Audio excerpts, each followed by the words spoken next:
Turnkey with Morgan Francis. Sponsored by Integrity Roofing.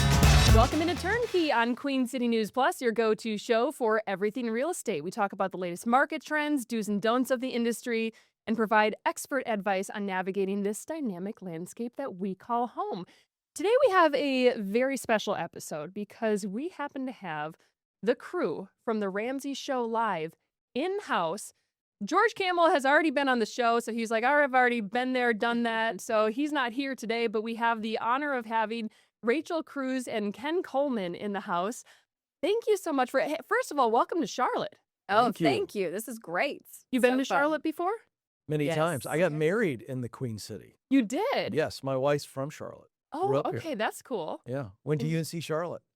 Well, we've got a local then.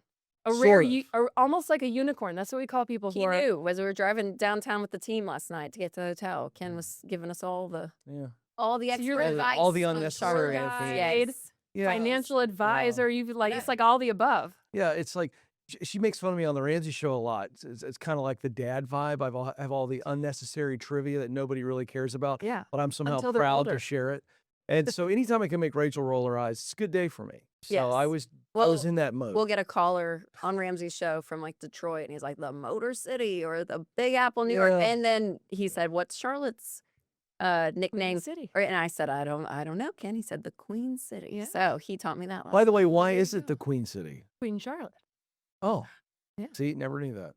When you go through Charlotte, when you go through the airport, there's No, Portugal.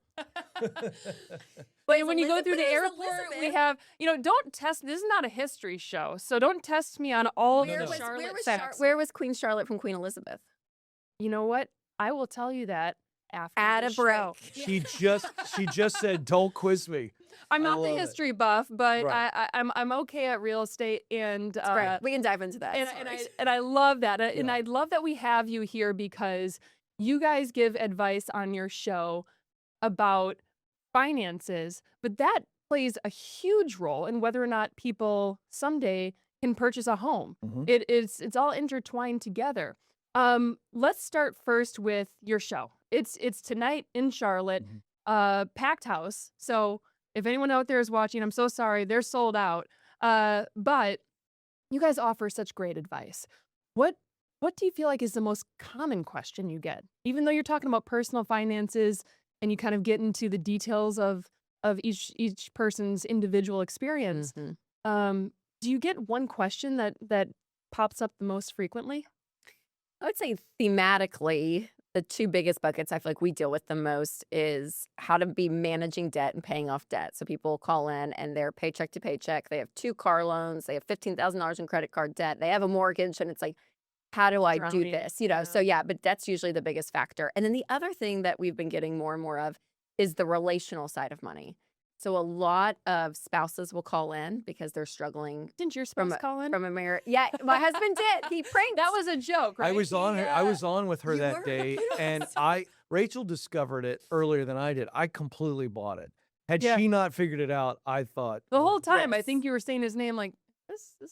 Randall called in. Not Randall, my husband Winston, as a joke. But anyway, but the relational side. So adult kids and their parents trying to figure out that relationship, within friendships, within siblings. Like people borrow money from their siblings and they haven't paid back. What do I do with this? So the relational side of money is big. Yeah, she's right. She nailed it. Those are the two biggest ones. I would just go a layer below that to say that all of the questions that we get on the show ultimately come down to, am I so stuck, or am I beyond help? Mm-hmm. That's really the essence of it. They're calling us for almost a shot of hope, right? Like they want their tactical, but really emotionally underneath every question we get is, can I get out of this mess? How many people are beyond that hope? Nobody. Yeah. Nobody. Yeah. There's always a way out. And I think it's just the willingness of the caller or those listening of how deeply are they going to sacrifice. And usually that's two sides of the coin. You're sacrificing from your time perspective, meaning like you're probably going to have to take a part-time job and get a second job to earn extra income to get out of it, to get your head above water. And then the other sacrifice usually is the expenses side from a lifestyle perspective. Because people call in, and they're used to going on a vacation a year, buying a car that they Is it a want. It's all generational of that. thing? Because I feel like, my grandparents, if they couldn't afford something, they didn't buy it. Yes. And try telling that to, for instance, a millennial. Right. Right. I feel like there's a generational gap there in Well, debt's been what you- so marketed to. yeah. And when you look generationally, more and more intense when you actually look at the research and the amount of money that's being spent by credit card companies, banks to market this avenue of debt. It's an easier path. So once you start, and the front end, it's easier. Right. To get out, it's miserable. But to start off, and so yeah, and I think delayed gratification is something that I think previous generations had to live with, and now because of our phones, I'm like, seriously, you can make a dinner reservation, buy something on Amazon, check the weather, check into your flight, You'll and be you're there just in 3 done. hours. And yeah. you're done. Like you Right. just have so much, not just information, but purchasing power literally at your fingertips. And I think over time that psychologically messes with you, right? Of your spending habits. Yeah. I would tell you that we have to be careful not to uh, make this about generational. However, your observation is correct. You look at percentages, yes. Mhm. You look at the greatest generation, right? So they're the parents of the boomers. And you look at boomers. I think if you look at the data, sure, you're going to see a percentage of a greater percentage of those generations that have the ability to say no. Mhm. However, I think that we've taken calls from people in their 70s that are just a Mhm. complete mess. Yes. So I would tell you that it is emotional and environmental. Mhm. So regardless of generation, people who get themselves in big financial trouble, there is emotional issues there Mhm. and there are environmental issues. Rachel wrote a great book several years ago, Know Yourself, Know Your Money. And I think she really captured in that book the emotional and the environmental, right? And Yeah. you could speak, I mean, it could be the way that you just were raised. And so we have people that we hear all the time who come on the show and they're crushing it. And they're in baby step 5, 6, 7, right? And they're just Right. and they're still scared to death. So what's going on there? It's a combination of emotional and environmental. So maybe in their environment growing up, they had nothing at all. And that's usually what we see. Yeah, and It's a scarcity well, and mindset. to your point, Ken, it's a great point because some research just came out that actually Gen Z has the lowest amount of credit card debt than previous generations, which is fascinating. You Mhm. would think that they were going deeper in debt, right? And they may have more student loans or other types, but even just that from a consumer perspective, You they're learn doing, you know what I learn from mean? I'm the like, generation yeah, before what do you, do? you know? Exactly, Like yes. to your point, the credit cards are heavily marketed, and that was kind of the first thing that you Yes. you do. Right. You're in college or you graduated college. You need to establish, credit. Yeah. How do you do that? Mhm. Well, you get a credit card from a Yeah. department store or whatever. Mhm. And to your point, I think they've seen The mistakes. some mistakes. Yeah. Yes. Yeah. You had some interesting data that was released, and I think this might be more up your alley about just kind of job trends and what people are choosing for various industries. Um, Tell me a little bit about that research and what kind of the findings were. Well, specifically, we have a big shift that's happening in the American culture right now. And this is not our data specifically, but Gallup came out with a study in 2025. 46% of American parents would prefer their kids go to trade school over a 4-year school. Now, that may not seem significant, but we're talking about almost half. Mhm. That's a massive, massive shift. So something's happening there. So what's happening? Well, number one, the American people are starting to see that the cost of education, the yeah. rising cost of education, which is now coupled with the rising cost of student debt. And, again, we're talking about the show. When we take calls of people that are in massive debt, I don't just assume it's credit card anymore. In fact, I feel like I'm going to hear student loan debt. And usually that's the case. So what's happening in the shift with work and jobs is really interesting right now because AI is moving at a pace we've never seen in American culture. There's this fear out there that AI is going to remove a ton of white collar jobs. I don't think that's true. AI is already helping the trades. So we're in this place right now in the American job economy where a lot of people are like, oh, what's going on? We're also seeing hiring has slowed down, because of Trump comes in, tariffs immediately. So a lot of businesses were like, let's wait and see how tariffs affect our costs. That was the first domino to fall. The second domino to fall was we saw the unemployment rate go up. We've seen the economy get more expensive, okay? And so people are less willing to go try to get a job. So you've got employers are not hiring as much. They've kind of frozen in hiring. And then you got people who are going, I might like to change jobs, going, I don't know that I want to change jobs. I'm going to kind of stay with what I know. And so we've got this collective hold pattern right now in the job economy. And then the third domino is AI, right? What's going to happen? Is my job going to go away? How much do I need to be AI proficient in my current work? Just a lot going on right now. And I think we feel in this country right now a collective tension over our jobs. So now you turn that into the money stuff, Rachel, and that's where people pay their bills. That's where people get out of debt. So I'm giving kind of an overview because I want the people that are listening to this to go, we see you, we hear you. It's real. Those three factors are creating that tension. Okay. So what do you do with that? Right. And so what you have to do with that is you got to be really, really good at your job. You may not love it, but right now in times of uncertainty, where certainly we've got some economic uncertainty, we're in a war, what's going to happen with oil, all of these things. What do we know? Well, we know we have a job, right? We know we have skill. We know we have an attitude. We know we have Hopefully effort. good attitude. And so what you got to do is lock in, and then, hey, always be thinking about what would I do if I got the pink slip today. Now, that's not fun. And I understand what I'm saying there, right? It's always good to have a plan B. You don't want to come up with plan B while your plan A disappears. When we got on the plane last night to come to Charlotte, they stood up and they went through the whole thing, right? The vest, Right. what do you do? Oxygen mask. Right. They walk you through worst case scenarios. And I think it's important for people to do that. And that's why, again, we teach the emergency fund, right? Baby step 3 of the 7 baby steps is to get a 3 to 6 months emergency fund so that when an emergency happens, we aren't panicked. We're able to think clearly because we got to think clearly when the carpet gets pulled out from underneath our feet. Do you think people who attend your live show are Ramsey fans and they already follow your 7 steps, or do you feel like for the most part these are people who are like, I need help? Where do I start?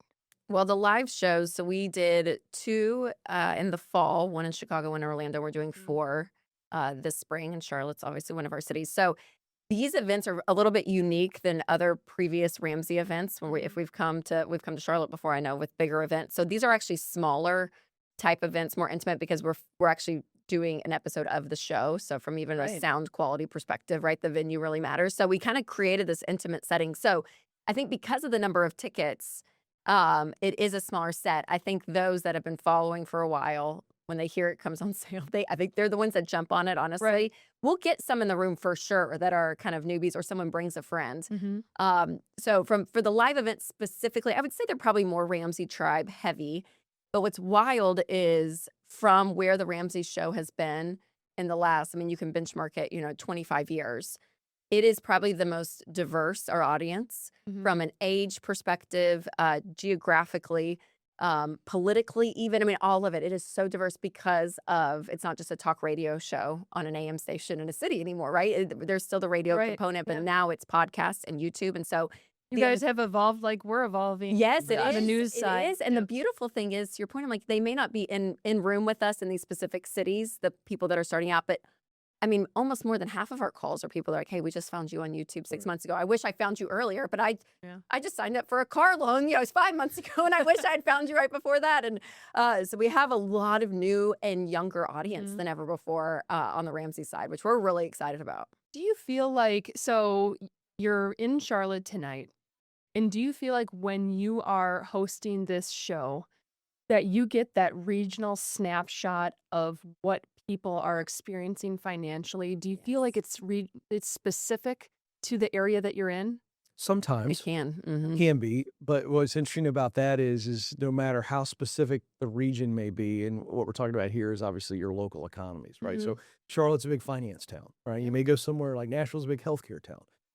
In Chicago, we had some people from the outer areas, It's a and blue they were collar. very in Chicago. rural. Yeah. But whatever is going on there, it all comes back to the same core question. And that's what's really fun about the show is we take calls from around the world. Because of YouTube, people will call in from Africa, from Europe, from Asia. And so the same issue is always underneath it all, right? Hmm. Can I win with money? Help me win. Because they're not winning in some area, right?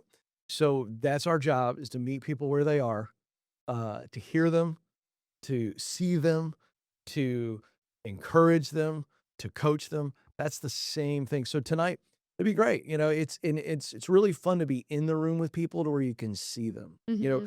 We in our role, it's really The interesting. show, right? You're looking to a camera, you're like, where are you? Exactly, You know, right. who's up Exactly. there? Yeah. And if we took a caller right now, I mean, we're so experienced with the amount of calls we've been able to take, we can hear some things on them.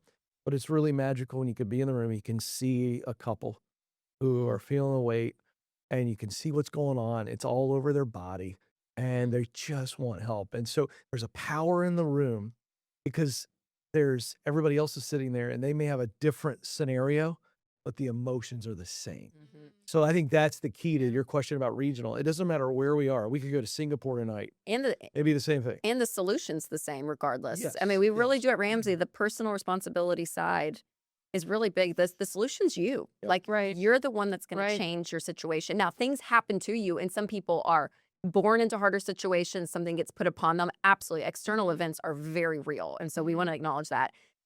But regardless of what's going on, like no one's coming to save you. You know what I mean? And Right. Right. that's the hard reality. So the solution, regardless of where we are, is it's you. And if you have that power, and so that's part of our job, is to insert that hope and to encourage people that they can do it. You We've have heard to train the person. Yes, Same with exactly. like dog training. You're not really training the dog. You're Yeah, that's training right. the dog's owner It's how to. so Yeah. true. Yes, exactly. Yeah.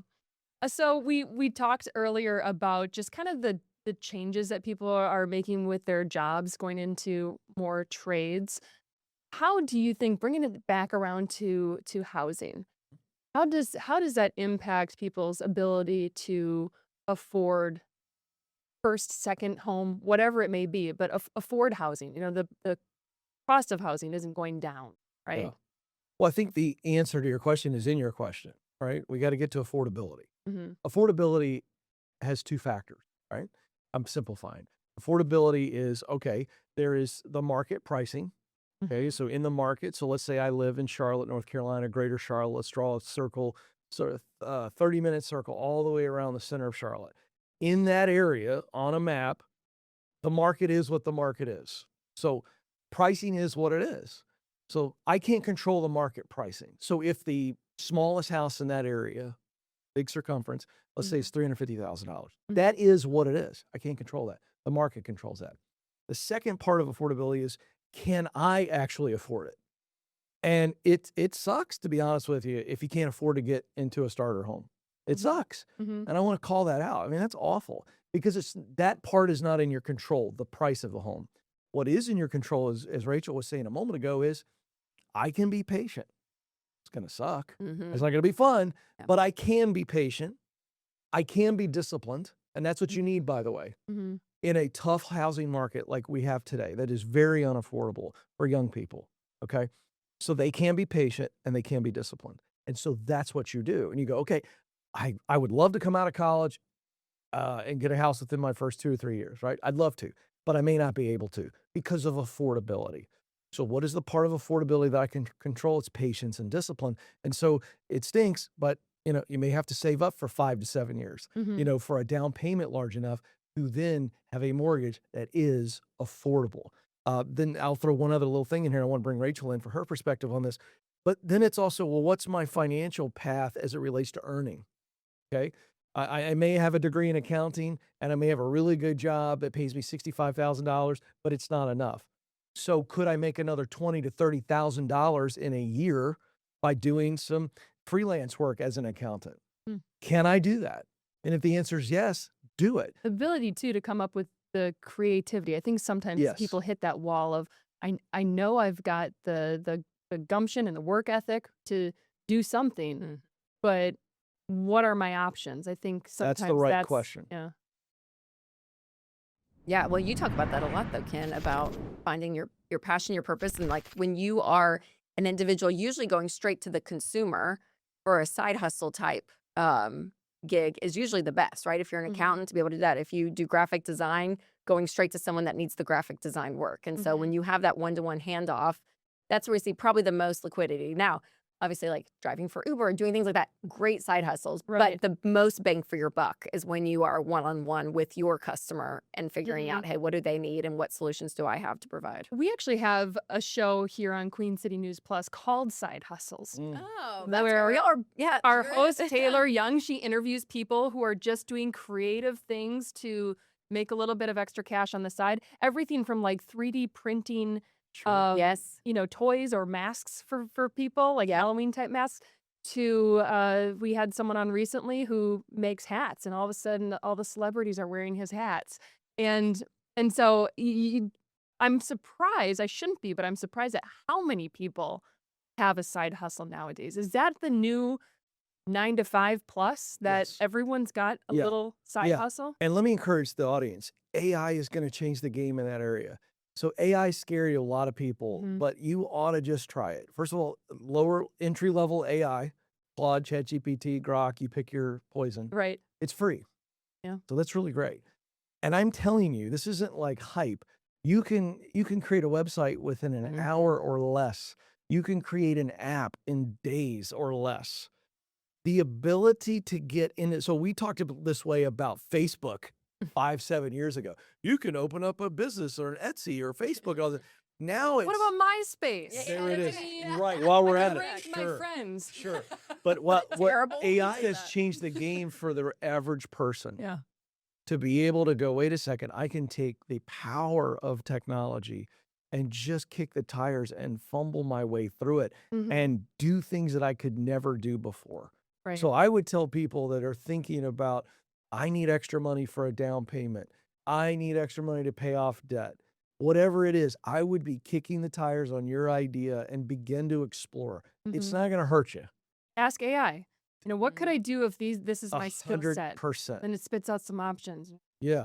So I do think more Go people. down this rabbit hole with me. Yeah. Totally. Last thing on the AI thing, I don't think I'm hyping this, and I'm happy to be wrong, but I do believe that AI is going to make more millionaires. I'm not talking about billionaires. I just mean more millionaires. I think small businesses that are struggling today can be winning tomorrow. I really do. And so I think embrace this newness, kick the tires, go make the extra money. Like Rachel said earlier, you can do it. You are the fix, not us, not our advice. You're the fix.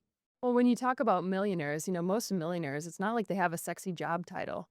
No. It's all about the money management side of Well, the things. top few careers we Teachers? did, yes, Yeah. teachers is One of one, them. accountant is one, business manager I think is one, which is so broad. But you're right, and usually they're not the flashy people walking around, but they have a level of habits and stability in their life where financially they're good. Like they are happy and they're good. They're settled, right? It's not this chase that they're continuing on. And so there's that level of contentment that's big, but then also they've done the sacrifice and they've done boring things like fund their 401k for decades, right? I mean, it's things that are not exciting and big, but man, the consistency in it is huge. But we are seeing more and more, to kind of close out your point, multiple streams of income from people. And I think it's because it's available and it's there. And so to Ken's point about the technology side of it, I mean, it is. It's a different world. Do you think that will put pressure on everyone later on, that companies will assume that they're going to have the side hustle and maybe the salaries won't continue to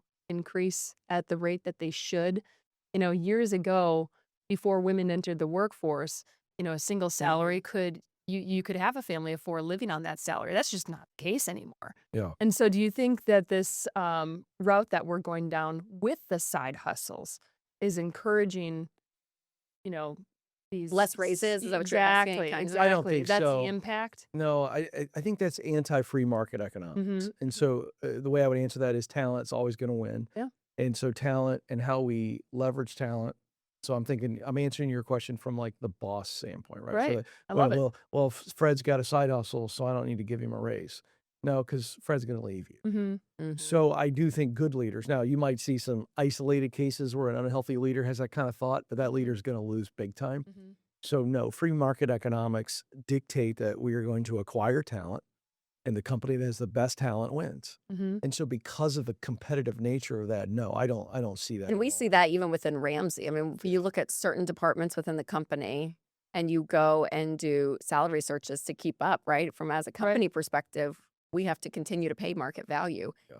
And they're going up. You know what I mean? Like it's not going the opposite direction That's just from a correct. leadership perspective. And so to be competitive, people will leave because I think other companies are offering even different options of Mhm.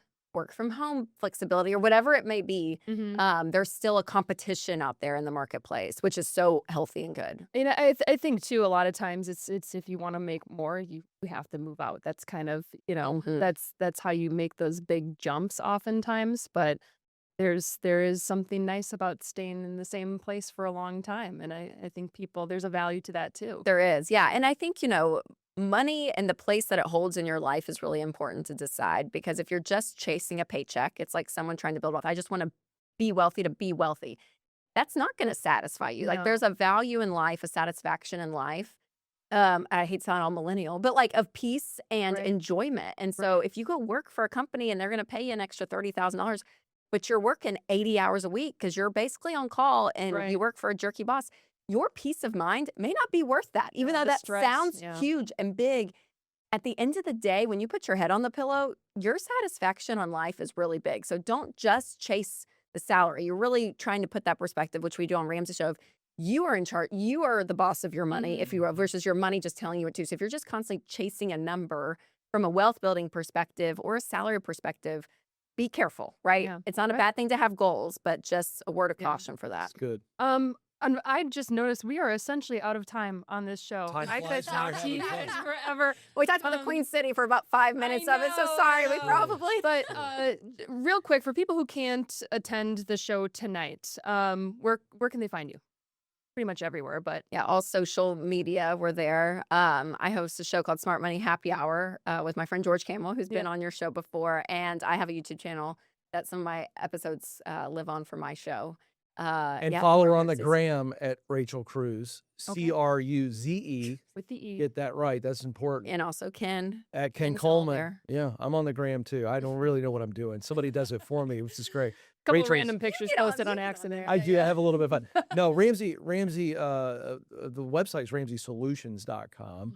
That's the mothership for all things Ramsey. We have tons of tools, all the different shows. We have a network. front row Sorry, seats for my show Ken's is show. Front Row Seat. It's a deep dive interview show for professionals that want to win. So all things RamseySolutions.com. Rachel, Ken, thank you so Thank much for you. coming on Turnkey. Yes. Really appreciate it. To everyone else out there, thank you so much for watching this special edition of Turnkey on Queen City News Plus. We'll see you next time.